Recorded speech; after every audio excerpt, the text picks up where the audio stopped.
Hi everybody, I'm Haley. And I'm Kaylee. And today we're watching Vengeance. Dun, dun, dun, Yeah, add some music there. That's scary. So what is Vengeance about? Ooh, vengeance. A dish served cold. No, I'll read the synopsis. Sorry, everybody. So vengeance. Vengeance. Strong That's start. like a new disease. That vengeance. Ooh, I got that vengeance. The vengeance. All right. Vengeance is the stuff that podcast dreams are made of. We follow Ben, a writer for The New Yorker, who wants to find his voice in the podcast world. Wanting to make an impact, Ben struggles with finding a story that will make America better. Then, one night, the podcast gods smile down at Ben and bless him with a phone call from Texas. During this call, Ben learns that his girlfriend, Abilene, is dead, and he's invited to the funeral. The only thing is that Abby and Ben's relationship seems to be misunderstood on both sides. For Ben, it was more of a hookup. For Abby and her family, Ben was damn near family. With that, Ben is off to Texas. After the funeral, Ben learns that Abby's brother Ty is convinced that her death was actually a murder. This new spin on her death isn't backed by anything but Ty's gut. Ben decides that this will be his story. However, as Ben begins to investigate Abby's death, he finds himself at a crossroads. Discover a story or discover the truth. Ooh.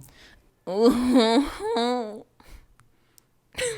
I don't like that. Sorry, it's been a long day. So Vengeance is a 2022 thriller comedy, rated R, and it's an hour and 47 minutes. But with the 30-minute previews, over 2 hours. The writer and director was B.J. Novak, and this is his directorial debut. Wow. Also, first time being screenwriter, like everything. This is kind of, I think, his first film with his name on it. Everything him. Very cool. But he also, if you probably know, was a director, producer, and actor, or executive producer and actor for The Office. So he's not new to this, but I think this was like his brainchild, his first movie, Yes. if you will. But I definitely got some of the Office feels, kind of the awkwardy moments, you know. So I think that's just kind of his humor. But let's get into the ratings. Ooh. So IMDb gives us a 7.3 out of 10. Which is pretty up there from what we've seen. I feel like we've seen nothing but sevens for the past couple weeks. Before was that 6.8? It was always in the sixes. It was always in the sixes. Everything we watched, but we're finally, I don't know if movies are getting better. Maybe because COVID is over, we're finally releasing some movies. I don't know. Yeah. Rotten Tomatoes, the audience gave it an 86%, but the critics were a little bit less entertained. They're at 79%. Wow. So it looks like the audiences are reviewing it well, but I do feel like the critics are a little bit more critical. Those if you bastards. From what I found is kind of they thought it was a little ambitious for what was trying to be, or just the movie itself was ambitious for what it was trying to maybe convey. But that was just what I kind of read a little bit from some of the critics. Got you. Let's get into the cast. Of course, B.J. Novak is Ben Manalowitz. I think that's pretty good. Boyd Holbrook is Ty Shaw. Dove Cameron is Kansas City Shaw. Issa Rae plays Eloise. Ashton Kutcher is Quentin Sellers. Isabella Amara is Paris Shaw. J. Smith Cameron is Sharon Shaw. Leo Tipton is Abilene Shaw. Eli Bickle is El Stupido Shaw. That's his literal name. I don't think we ever learned his real name. No, his name is Kyle. I'm glad that you caught on because they literally have his name as El Stupido Shaw. IMDb needs to step it up. Step it up. Maybe that was literally his name. Kyle was his nickname. I don't think so. John Mayer makes his little debut in the beginning. As John Mayer. I couldn't tell if he was supposed to be playing himself or if he's just playing his friend. But from what I gather, he's supposed to be playing John Mayer himself. Luann Stevens plays Granny Carol Shaw. Zach Villa plays Sancholo. Sancholo. There we go, Sancholo. I almost thought that was an I, so I almost said Sancholio. But I didn't. Clint Obenchain plays Crawl. Ryan Hammond plays Deputy Keith Street John. I didn't know that was his last name. We ride on. Ben Whitehair plays Officer Dan, and Grayson Berry plays Officer Mike. And that's kind of the main cast. So a little bit about the movie. It was written all throughout. It was written. It was. That's it. No, written during COVID. So a lot of not back and forth, but BJ said that he was definitely like going back and forth between this and other jobs and coming back in here, and he got COVID and all this stuff. So it finally came out, you know, and I think that it is what he envisioned from what I gather. So it's not like he sacrificed anything or lost anything. I don't think that's good. He didn't sacrifice anything. His family. Not like that. I meant plot wise. But yes. So he basically kind of talks about the movie and how he did obviously go to Texas to film. He said that he did have some preconceived notions about Texas that were kind of wiped away. He said it was the most diverse people. They're very smart, very nice, very intelligent. And that does come from an NPR interview, by the way. But he does say that when he got down here, it was a little bit different than he expected. But obviously, well, that's good from what you gather from the movie. So I'm assuming the amount of time that he spent in Texas is where some of the Texas jokes came from. Because I couldn't imagine that you would make some of these jokes not being from Texas. Like how saying Dallas isn't really Texas. Houston's a whole nother country. Austin gets a little bit of a pass, even though I was surprised I didn't make more jokes with Austin. Honestly. And then knowing obviously where Abilene was, because in the beginning they say it's in Abilene, and then they're like, it's 5 hours from Abilene. Everyone's like, ooh, because Abilene's already out there. So it does seem like he spent a good amount of time there, and some of the crew was from Texas, some of the crew was from East Coast. So that's cool. Yeah, so it's kind of like a mix of people. But he did say around election time and things of politicalness, he did kind of have to be like, all right, guys, get people of different views. Let's not get too crazy. Be smart about it. You know, hooty hotty hooty hoot. Okay. So a little couple, not facts, but one, he is working on another film. So I don't think there's anything too much, released about that, but just know another one's on the way. And this is interesting. He said he would love to collaborate with Jordan Peele, and that's from an IndieWire interview. That would be interesting. Yes. He says he likes Jordan Peele because he's a comedian first. Because if you don't know, BJ Novak is a comedian, or as well, he did comedy. I think stand up. That's where a lot of people start off and then they kind of branch out. So I would be interested to see like a Jordan Peele, BJ Novak clash.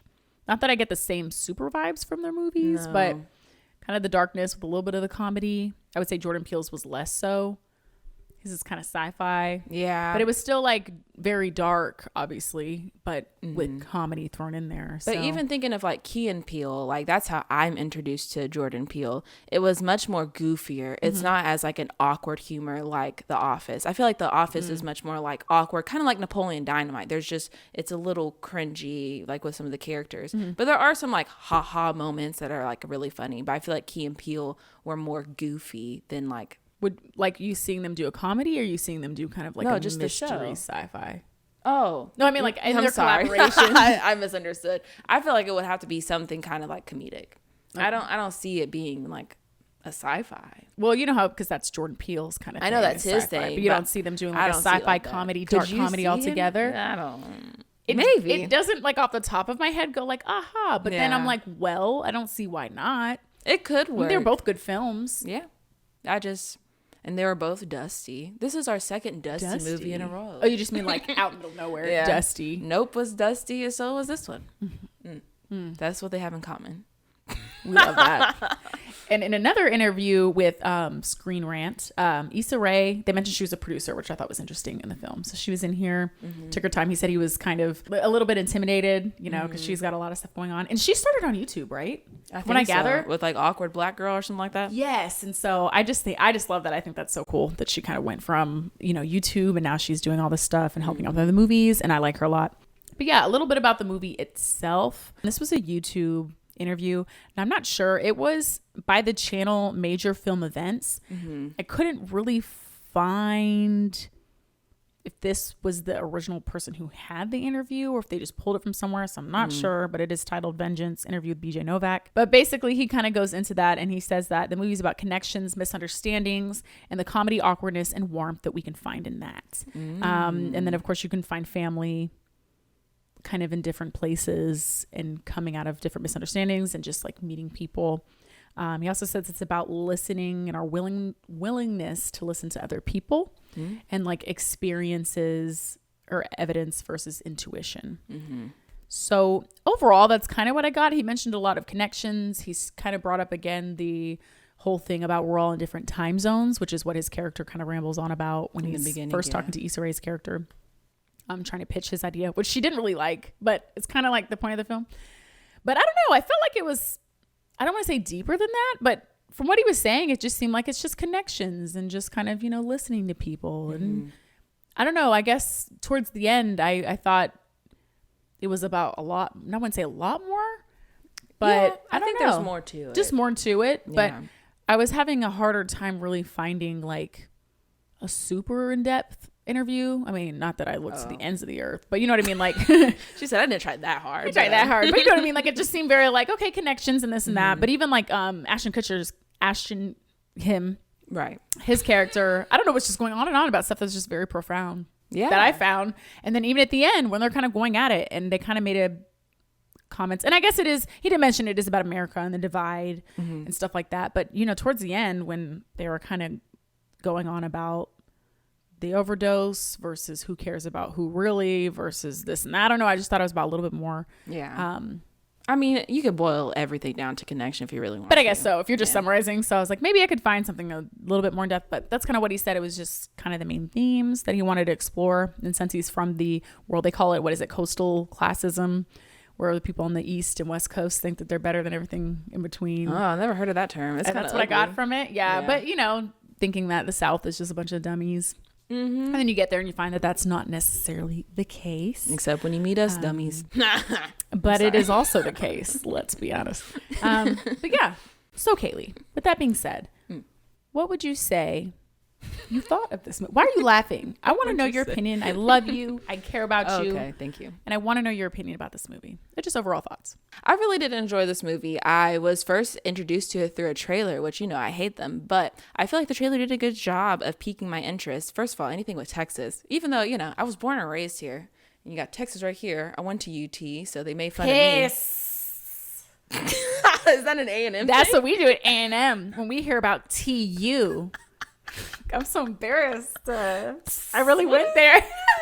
You call it hissing. You hiss. Because we don't boo, I think, for whatever reason we hiss. I don't remember the tradition. That's her school. But I do have a class ring. I'm not so wearing mine I'm repping my class ring. And she's repping, I guess, a shirt. Anyways, back to the but yeah, anything about Texas, I'm always piqued because they tend to like characterize us as kind of stupid or like hillbillies. And I mean, like, we're a big state, so that does kind of happen sometimes. But I was interested to see what would happen in this movie, and I can say I was pleasantly surprised. I liked the humor of it. I liked the way that the story went. I kind of liked how it was about a podcast because we have one. But it was kind of cool to see like how he went about making and creating a podcast and the different ways that it changed and evolved throughout the movie. And I really liked how this was kind of like an onion. Not to bring Shrek up twice in a row. Oh my gosh. But I feel like there's just like a lot of different layers to it. I feel like the first layer was about dating and relationships and misconnections and all this kind of stuff. It continues to go deeper and deeper. And I can't wait to talk more about it. What were your overall thoughts? What were your overall thoughts, Haley? Let's see. When I saw the trailer, I was not very enthusiastic. I was interested because I did see it was BJ Novak. So I was like, okay, like I know he does at least some kind of good work. I like The Office. That's what I know him from. Me too. But I don't know. Like it seemed like an okay storyline. I was kind of like, that's weird. That's suspicious. That's suspicious. Funny. It's not funny. Ha ha. Funny. Weird. Anyway. But I was pleasantly surprised. I actually really like this movie. I did think they did a decent job, showing Texas. Obviously, Texas is freaking stereotyped as country hillbilly. So, of course, you get that. But, there are rural places like that. So, I'm not mad at it. But it's funny because I feel like we're from Dallas and I'm always usually going to the cities. So, when people show Texas in that light, I'm like, I have no clue what that is. That's why I drive through and it's put the pedal to the metal. That's why I can't tell how accurate of a depiction this is because I'm not from there. I'm not. I could not have. I've never been to West Texas. Are you crazy? Girl, I'm not going there. Are we welcome there? We just up here shitting on Texas. Not us Texans shitting on Texas. Most of what Texas is. But yeah, I think it's funny. But I mean, overall, they made some jokes about Dallas, a little bit of Austin, Houston, TU, aka UT. Texas Tech. So I thought that they did a good, bringing stuff in. The rodeo, that's pretty popular. I mean, at least Fort Worth has the rodeo. I mean, I've been to at least one rodeo. I hate going to rodeos. I went one time and it was awful. To hear them little calves screaming as their necks were yanked back with a rope. I was like, who does this for fun? The 3-year-olds. I was because they really do have those little kids. They really when I tell you they have children running on lambs, what is it? Little lambs running around, little 3-year-old on his back. I used to go every year. I used to go to daycare. They used to take us to the rodeo every year. I was like, what is this? This is barbaric. No, I'm just kidding. Honestly, though. But I think everyone's been to at least one rodeo. Yeah, and it was awful. But anyway, I did like the movie. I thought that it was, even me thinking it was like kind of a weird storyline, I actually liked it. I did like the podcast aspect. It did kind of make me rethink. Like, I've just been thinking this anyway, but just like how podcasts seem to be uncovering the story, getting the truth, and then you find out it's low-key nothing but just like low-key reality TV. You know what I mean? Right. I even feel bad with some of the murder shows because like I feel like I had listened to some, but some of them seem too excited to be talking about these murders, and I just feel bad listening to it because like why is this so this so entertaining? Yeah. So I feel like I tried to listen to the ones that are either talking about really old cases like from a while ago, or I have one they kind of go over like weird happenings, like it's not just straight murder. Or another one where they talk about a lot of current stuff and like if you've heard anything, like they're trying to raise awareness. Okay. Exactly. So but it did kind of make sense. I'm like, I do feel like podcasting, and even when at the point they're like, no, we should just leave it let's just not know what happened. People love that, and I'm like, it just felt so like you feel like they're really trying to get a story, but it's nothing more than producers trying to see, well, what would people want to listen to rather than like getting the story. But I thought that was super true. So I did like that of him kind of being like, should I actually share the story, or do I want to make it big? Do I want to make, the biggest podcast thing, whatever. Although I didn't feel like Issa Rae's character was being totally malicious. She did see, I don't think generally concerned for his character because his car blew up. But I did like that. I liked the ending. That was kind of more of a shocker. It was shocking. I did like the overall story. I enjoyed how Abilene, literally her name's Abilene, Abilene, Texas. I mean, we have Kansas City, we have Paris, we had a lot. We have Tyler, which is a city here. But they were all named after somewhere. They were 10 out of 10. But I did like how her character, the whole time people are like, no, she would never do drugs. And at the end, the grandma was like, I saw her popping pills every day. I know, not Meemaw exposing it all. She was like, oh, y'all didn't know? You couldn't see her? But I'm just mad that they didn't call her Meemaw. Why they call her Granny? I feel like Meemaw was such a white country. That's why I call my white Meemaw. I think so. I think my friend calls her Grandma Meemaw too. Yeah. Meemaw, Nita, not Granny. That's very northern, if you will. Yeah. Who calls Granny? Grandmother. At least grandma, like grandma. Yeah, I don't know. Anyway, we're moving on. But I call her Meemaw. I liked how her character, Abilene's character, was a little bit more, what would you say, had more dimension to it. Because, the whole time they're trying to paint her in this one way. And then at the end you find out, no, she was addicted to, like everybody else. Or just addicted to drugs, and somebody who is still a good person, or still has dreams. I think everybody sees people that does drugs and automatically you think one type of person and they don't want to do anything with their life. But you get to know her for who she is, and then you just find out at the end that there was some things about her that she had going on in her life, and fortunately did end in the aid of her demise. But I thought that was a good little point where you're like, oh, like this is where they're going. Because the whole time I'm like, I guess, because I thought that they were trying to push it, like, oh, that's what everyone's just trying to say, just an overdose. But I was like, oh, it must be something else. Yeah. And nope.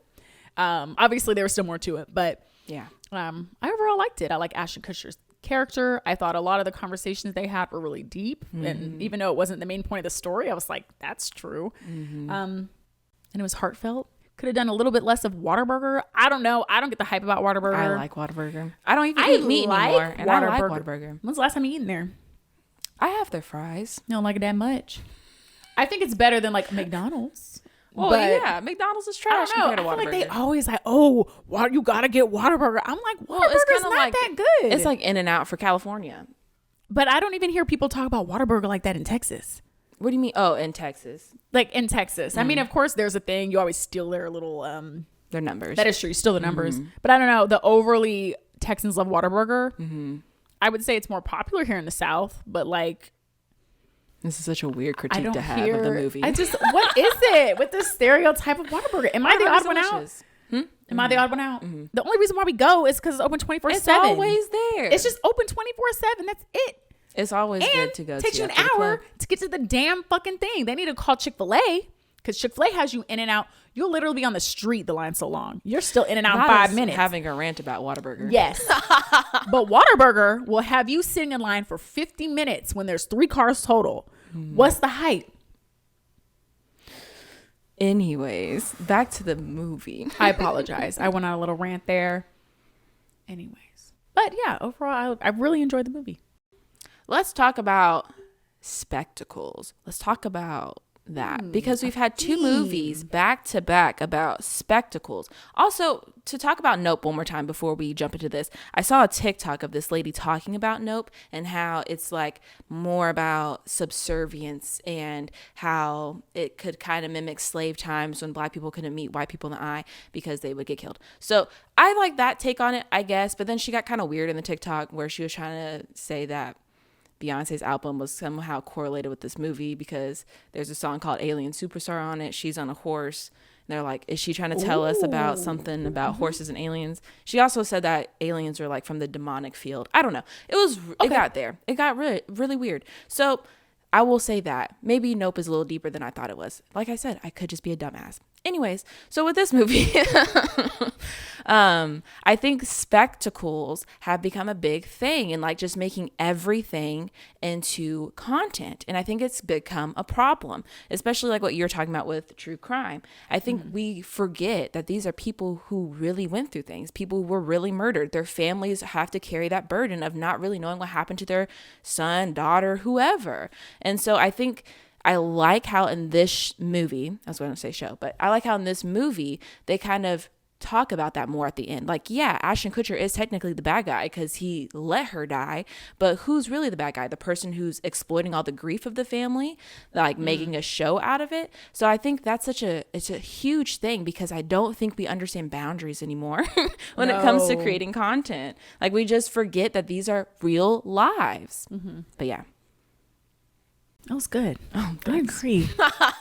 No, I totally see that. Even just with the other movie about a spectacle, you want to get it on camera. You want to document it. And it's not necessarily for the betterment of society. It's just kind of to go viral or to get money or to do this or to do that. So I definitely agree on that aspect. And I thought Ashton Kutcher's character did a really good job of flipping it on the character at the end. Yeah. Of just kind of like, okay, well, when you put this out, who's really going to be hurting the family? You're going to exploit them. This is going to happen.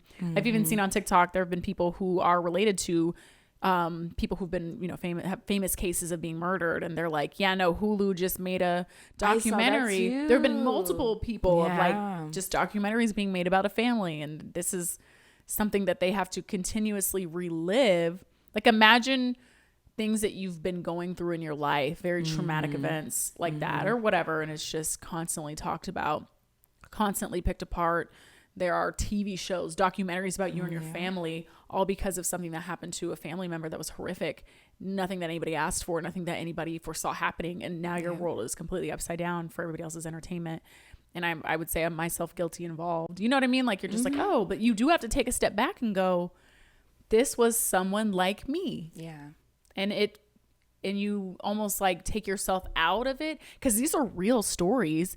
But they start to be fiction. Because, when you're watching a TV show, you don't associate yourself with them because you're like, this is fiction. They're actors. Right. This is like crazy stuff. There's a wall. Like you can identify some aspects of it where you can relate to it. But there's a wall of fiction. It's there. But when it's a podcast, it's not the same sense that it's there, but it's almost the same thing. But instead of it really being fiction and these are actors, this is somebody's real life. But it's almost like you're taking yourself out of it just like you would a movie or a show. Yeah. But I'm like, no, these are real people and I'm listening to it as I'm cooking. It's so weird. And even like the part of people trying to become detectives, like there's people who will like hear about the case so much and then they try to investigate what's going on and see if they can get closer to the truth. Like it happened a lot with the Gabby case, right? What's her name? Oh, Gabby. Oh, something with a P. Yeah.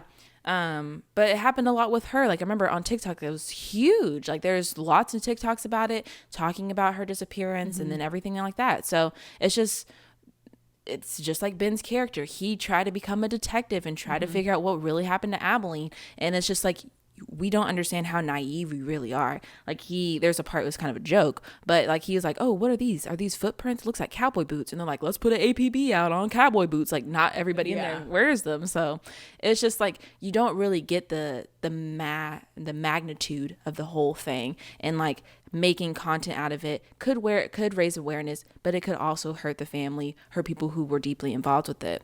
It's just like, I feel like nothing is private anymore. Even like when people talk about their relationships, like they disclose a lot of information about what happened behind closed doors, which can be good because then you can realize what's toxic and what's healthy in a relationship, but it's also still very damaging for everybody involved. Like even you, the victim in that situation, people will still turn it around on you and say it was your fault. And so it's just, I feel like with the internet being so readily available, with cameras on our phones, we're able to just make content about every part of our lives. And I don't think it needs to be like that. Not to be a fucking boomer, but that's how I feel. No, I really wish I could sometimes go back and like think of like the 90s, early 2000s when like you didn't know anything about anybody really. Yeah. And I do think, I wonder how it will go. They were even having a conversation on Twitter because this girl was sharing some very, very crazy traumatic events that happened in her life. And people were like, why do we feel the need to share these types of things? And why is the algorithm pushing all these traumatic? It gets to the point where I get almost not depressed, but I'm just like, I'm feeling sad right now. That did not put me in a good headspace. Yeah. Because it'll be like video after video and it's just somebody like, this horrible thing happened to me. It is. It's like somebody's dumping stuff on you and I have the ability to swipe. So I had to catch myself because I'm like, what? I'm like, I don't have to sit here, you know, and you feel bad. I'm like, well, let me hear your story. And I'm like, I don't have to hear everything. You know what I mean? Like that sometimes it's not for everybody, but it is just interesting how essentially everyone can say anything everywhere. Yep. It's really crazy, but maybe I should take a step back from social media and stuff because sometimes but then I feel like if I'm not on social media, not that I'm on a ton, but I'm like, what if I just deleted everything? I'm like, would I exist? Exactly. Like it's that weird, like obviously I would exist, but it's like people would just forget about you and then be like, oh, whatever happened to her? This thought from the past. It's kind of weird. No, it is. But it was interesting because I was talking to my parents and side note, and they were saying somebody from like one of their past had come back, not, you know, just like checking or, hey, how are you? Blah, blah, blah. And I was like, why do they feel the need to reach out? Like, that's so weird.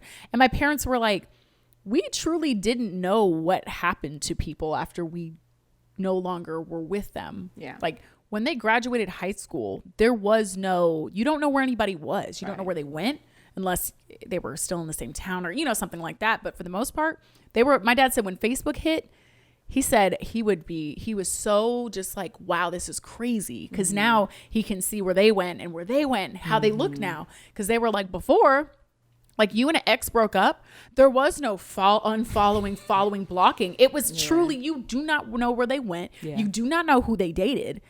You didn't know anything about them. They just disappeared. Unless, you know, of course, they're friends of a friend. But, you know, I'm like, how wonderful. Like, of course, the new thing when you break up with somebody, it's like, oh, my God, like, oh, I have to see them on social media. Yeah. I'm going to see who they're dating. I'm going to see their kids. But it's like, we've always grown up because I think we got technology starting around middle school. Yep. So ever since then, I could pretty much, if you ask me about somebody random from high school, if they have social media and I follow them, I could, they went here and here. Yep. They did this. So sorry, I went on a tangent. It's easy to keep tabs. It's crazy out there. So, but we're moving on. But I mean, that even goes back to what Ashton Kutcher said at the end. He said something about like, if you don't have a voice, then you don't exist. And so it's like, if you don't speak about every single situation, if you don't have an opinion about every single thing that's going on, then you don't really exist in the world of social media. So I think it's going to be interesting to see if we swing back from being so oversharing to going back into like not sharing at all to finding a nice middle. Because like I said, I think it can be very helpful to be open about different things because you can learn from their mistakes. That's what sharing is all about. You're sharing a story so people will hopefully learn from what you did or just to entertain. But I think we've gotten to a point where we're just overbearing. I think so too. But let's talk about dating. Speaking of overbearing, I think that was like the first layer of this movie was about the dating scene and how there are just so many options readily available for you at all times that do you really have to pick? Do you really have to find a soulmate nowadays? You have to find the one. I think it's just like everybody just wants a plethora of choices. I think so too. And the disconnection, like the way, at least they were speaking about dating and women, it just seemed very like unemotional. There's so many people at your fingertips. I'm talking to these girls on this app, this girl on that app. I just put their name in my phone as whatever reminds me of them. And it's so many hookups. And then it's just interesting because, of course, one of the girls he could barely remember, all of a sudden now he's thrusted into her world and her life. And it's almost like all the people that you interact with, even just dating or just passing by, and all these people that are just coming in and out of your life. It's like they all have their own individual lives. He would never have known any of that had they not had confused him, or because of course at the end we find out that Abilene was not obsessed with him. Right. She just used him as a name, as a cover. Although why they didn't call the number on her phone, I don't know why. How did they get Ben's How did number? they get his, unless they just typed in Ben, I don't know. and then his name popped up first, but you know what I mean. But it is interesting because one of the girls he could care less about, he ends up caring about a lot, and he actually gets to know who she is. Or does she? Because that's another thing. What Ashton Kutcher was saying is like, we're all just muses for somebody else. Like we're all just like transcribe. Like what did he say? We're translating. We're listening and we're translating what we're hearing back. So it's like we're only really seeing fragments. That's another thing that he was talking about. Ashton Kutcher was kind of deep. He in this was movie. snapping. I was like, maybe he needs to be innocent. He's onto something. I'm on his side. So it's just like, he did end up like falling, and he cared about Abilene in some aspect, but he didn't really know her. The opportunity that he had to know her has already been passed up, and he didn't really care about it. And so that was like something else that he talked about in the very beginning, was like, do you think like us not choosing something is going to leave us empty, basically? And so at the end, you can tell that he has somewhat cared about Abilene, or the Abilene he sees or perceives now. So it's like, did he really learn anything? I don't think so. I feel like everything Ashton Kutcher was telling him was like, you don't really know her. You don't really care about her because she's not here anymore for you to even care about. You're just seeing fragments of her life. But whenever he kills Ashton Kutcher at the end, is he doing it for Abilene? Is he doing it for himself? Is he doing it for the future of other girls who could fall prey to Ashton Kutcher? I don't know. Well, it seemed like then Ben, that's his name, right? Ben. Yeah, Ben at the end kind of came back a little bit because, on one hand, you do have Ashton Kutcher's point of view of like, do we really know anyone? You can't just sit here and look at their life and think that you know them, which is true. But I think BJ Novak's character, from what he had gone through and kind of got to know her family, I feel like it was more so he realized maybe he didn't know Abilene, just from the videos and everything that he'd kind of seen of her. But I think just knowing that the relationship that he thought that he couldn't have with her family, I think he was like, there's still something to what I'm feeling.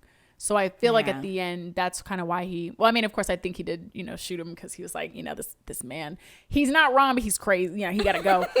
He's making some bad decisions. Yeah, but I do feel like it's kind of true and not true. Like, I think, we do make interpretations, but I think that our interpretations are based off of our own life experiences. And if I can relate to you, it's not because I'm necessarily trying to project on you and try to make you who I want to be. But, he saw her love for the arts. And I'm not saying they had the same love, but, him watching her play the music and how much it meant to her. And he could relate to him and his art of journalism. You know what I mean? So I think it's a little bit of truth. But also I think that you can kind of feel connected to somebody based on your experiences and how you're like, you can see the human in them. So it may not be the exact Heart human they sees were. Heart sees 4. I think it's 5. How embarrassing. Anyway, no one said I was good at math and words. See, we're dumb down here in Texas. We don't know nothing. We don't know nothing. That's that A&M education. But anyway, so I think it can go both ways of sometimes we overproject, but I think there's also something to connecting with somebody and relating to other people and realizing they're not so different from you. That's true. And I think that was a good overarching message, but it's also like, we don't really know anybody, like, especially because he only caught glimpses of Abilene. Like, yeah, he got close to the family, but they were also like, oh, well, she did do drugs. We didn't want to tell you that at first, but she did do drugs. But it was something that she did. It wasn't who she was. Yeah. So, but we're still seeing Abilene through rose-colored glasses or rose-tinted glasses through the family's eyes. Like, they cared about her. They loved her, and they took her in for all of her imperfections, and they didn't maximize on those. So, of course, they're not going to see her flaws.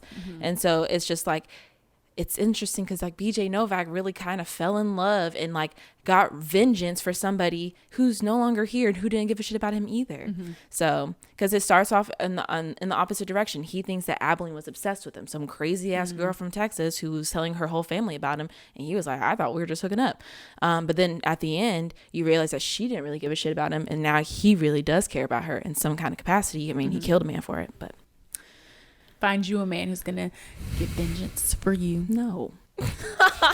Incorrect. But it is interesting because they talk about how vengeance isn't really, it's something that only helps the past. Like it's not something It's about that can regret. really helping you like going forward. Although it might make me feel better. Yeah, but it's not doing anything. Makes me feel better. Yeah. That's what it does. I don't know. I'm not that I think you should get revenge, but I also think, you know, tit for tat. Like, let's not just let people run around. Bye, okay. Ashton. You gotta go. But I think Ashton Kutcher's character was different. And I hope they found that girl. It really dragged her out. And I'm like, did they get her? Right. Because I think she overdosed and they threw her wherever. in the after party. Anyway, I'm like, why are people still going to after party? But yeah, Ashton Kutcher's character, obviously, although was right in some aspects of life, I think that he had taken it to a level of being just evil and careless and completely disregarding human life. You know, you can't interpret anything, so it all means nothing type deal. You know, people just go the other way and start to not care about people's lives because everything is everything at all the time, you know. This is basically the yeehaw version of Everything Everywhere All at Once. Almost, basically. But I liked how he got grata-ta-ta-ta at the end. I was shook it. I did not know what was going on. I didn't think he was going to do I was like, it. damn, who shot? I was like, what's happening? And then it was BJ Novak over here just shooting him up. But according to a Screen Rant article or interview, he did say that he felt like, or BJ Novak said that he felt like the only direction they can go was that, like the character's going from point A to B. He gets there, he's kind of wimpy, doesn't know anything about, you know, country living, and then by the end he's slinging guns and he's pop pop grata-ta-ta. Yeah. And he says that it's a complex world, morality is complex, and things are all getting lost within each other, and you know what's good, what's bad type thing. Because, you know, of course you don't want him to be found guilty. I mean, he did kill somebody, but did he save lives? Yeah. Or did he not? Is it going to be just the next person who comes in? Exactly. But he says, you know, Ben is frustrated, takes matters into his own hands. And this combined with the corrupt and careless law enforcement. They kept passing that shit around. They don't know what's going on and they don't care, I guess. They don't care. But I think a lot of places are like that. And then you see people who are overdosing on drugs, and instead of truly taking a look at what's going on, it's just, well, they're druggy, so what do you expect? Like people that have certain lifestyles or doing certain things are automatically given less concern. Yeah. Because of their, you know, high risk life. So that's kind of another thing they kind of had in there. But I didn't think it was like a super main message, but it's definitely, they weren't helping. They're trying to figure it out, and the police are just not caring. They're throwing it to everybody else, and like, why do you care about this girl? And Abilene's family's unacceptance or unwillingness to accept the truth, because that's a big thing. That's a big thing, you know, and it didn't help anybody at all. But to what you're saying is how you want to view somebody versus, you know, who they were for all of who they are, the multidimensional person that they are. We have good things about us.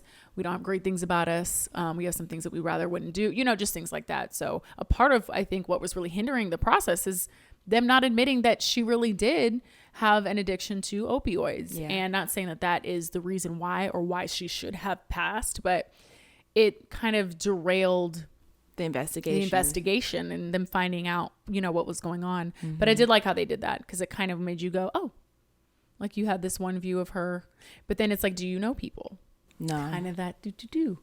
But you definitely don't know we be nobody. good and bad? Can we have, you know what I mean? Not that she's you know, I'm assuming she didn't start taking drugs to be a bad person. You know what I mean? But you know what I mean? Like we just have different things going on. So I liked it. It made me think a lot. It kind did. Of like, whoa, what is life? A little bit like Everything Everywhere All at Once. Not as out there in your face, but you know what I mean? I think another cool thing too is about the intuition, the myths, the conspiracy theories. I think that's a big thing nowadays too, because you know, we don't have like a lot of big things weighing on us. So I think we get very creative with our time, and we start talking about conspiracy theories, and like, this isn't the reason why meat doesn't taste good to you anymore, is because it's not real meat, and you broke out the Matrix, and these aliens are from the demonic field, like that girl said. It's just like we go on into this whole landscape of wanting our lives to be bigger or not accepting the truth that our lives are very insignificant. And so I think There's not like a greater something at play. Yeah, it's just like it's sad, but like I think this movie was so smart, and I really did like it because of it. But it's just like Ben was judging her whole family for believing that she was murdered, especially Ty, her brother, and then falling into the same trap of believing that she was murdered and thinking that his car catching on fire was a sign that they're getting close to the truth, when really just about fucking football. And then it turns out that it was much more of what actually happened. The reality is she did have an overdose, but she was dragged out into the middle of nowhere where she couldn't get help, and the people who were there that dragged her there didn't give a shit about her. So it turned out to be closer to the truth than like a grand scheme of like some kind of cover up. And like it was cool to see Ben falling for the exact same thing that he was judging them for falling for. But I just think we've gotten into a space where we're so bored with our lives that we want to make it much more interesting. That's why we have all these fucking Mandela effects. People think that there's this thing called CERN. Well, CERN is a real thing, but they think them turning it on has created some kind of portal, and now we're going back. I don't know. We have a lot of time on our hands. And so we're making these grand theories, and I think it's just so distracting from what's really going on. We can really enjoy life the way it is. We can make it as much as we want it to make. But I think when we get to that dangerous realm of like making all these grand conspiracies, it can get really dangerous. But yeah. I agree. A spectacle, if you will. A Everyone's spectacle. always trying to conspiracy theories that are actually true. Yeah. At this point, I'm like, sure, there are lizard people. What do you want to do? Now what? Yeah. Where do we go from here? What kills me is like, it's weird because they're like, this is the grand plan, but they're the ones who told us the grand plan. Why the fuck would they tell us anything that's going on? They're always like, true. These movies are hinting at what's really going on, but the elite are the ones who make the movies, and the elite are the ones doing this to us. So why are they just toying with us?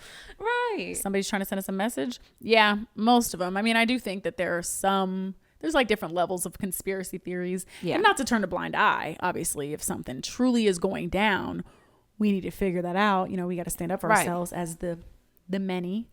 But I do agree. I think just even like I said with podcasts, true crime. There's one about cults, and that to me is like spectacle, you know. And although it can be fascinating, you know, or you're just interested to learn, but I think it can get a little excessive sometimes. But yeah, we're always looking for maybe a deeper meaning. And sometimes it's just not there. They went through this whole thing of course, the Mexican cartel. It's got to be this. It's got to be that. It's got to be some crazy story.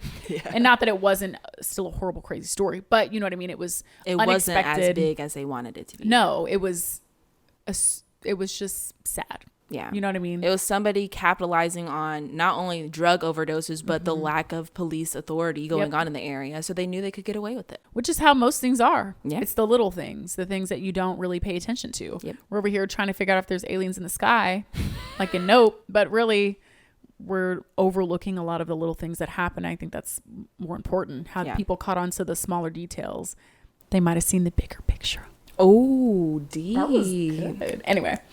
But I really liked it. That's why when he just said it's about, and you know what, I didn't read all the interviews, but I was like, I feel like it's so much more than just relationships between people and the divide of the country. Yeah. I think those are side effects of a lot of things that are going on. But I was like, no, this movie was very, very deep. Loved Ashton Kutcher's character in terms of the conversations. He was not, you know, he was bad, but you know what I mean? I knew his ass was the bad guy too. Ain't nobody in Texas wear a V-neck that damn low. You know what? That He shit went was down to his looking sternum. real un-Texan. He's looking real Nashville music producer, but I guess that's the vibe. I was like, nah, he the bad guy. I thought overall I liked it. But so I guess closing thoughts or what do you rate this movie, Haley? Out of 5, I think I want to give it a 4. Very high. I think it was pretty good. Do I think it was a perfect film? No. Do I think there was sometimes I felt like there were a lot of jokes that you know what I mean? Like when it's overly done a little bit. So, but I did find a lot of things funny. So I'm not saying that. You could tell they were going for them Texas jokes. Like in our theater, people were cackling. Oh no, they were a kiki. They were eating them jokes up. They said that's right. They thought it was Texas, hilarious. yeehaw. They never been to the country in their life. They're just laughing. But anyway, they said, I don't know that country life, but it was funny. It was funny. So I did think it was good.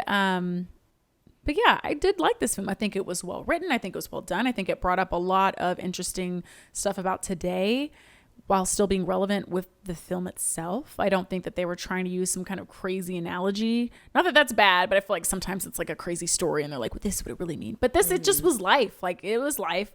It was meta, life about life. Yeah. But I liked it, and it brought some stuff up that made me question like how I thought, and I just thought it was a good movie. I liked it. I don't have too many negative things to say. Those are the only things I would say. Except for Whataburger. Except for 3.5. Yeah, Whataburger a little extra. But you know what? There are probably places that love Whataburger because the only thing there, if it's Whataburger versus McDonald's, then duh. Like Whataburger's better. But we got Cane's. We got Cane's down the street. I love Cane's. Okay, Cane's. If I had a Texas movie, you better believe Raising Cane's is now. I don't even know if that's a Southern thing, but I love it is now. But yeah, like I said, I don't have too many negative things to say. I think it was a great debut film for him.